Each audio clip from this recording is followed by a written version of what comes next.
Hi అండి. This is hello my home foods.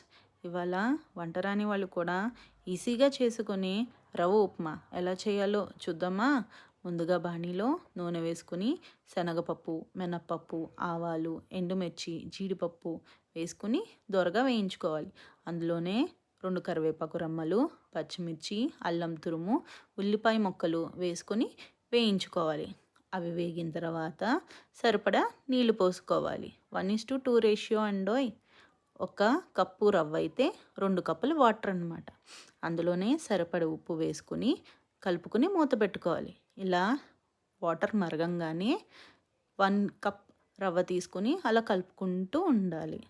ఉండలు కట్టుకోకుండా చూసుకుంటూ నిదానంగా కలుపుకుంటూ ఉండాలి. ఈ కన్సిస్టెన్సీకి రావాలి. ఇంకా రుచి బాగుండాలంటే అందులోనే 2-3 స్పూన్స్ చిన్న స్పూన్స్ నెయ్యి వేసుకొని అలా వేసుకుంటూ తిప్పుకుంటూ ఉండాలి. చూడండి, చాలా టేస్ట్ పెరుగుతుంది. ఆ ఉప్మాకి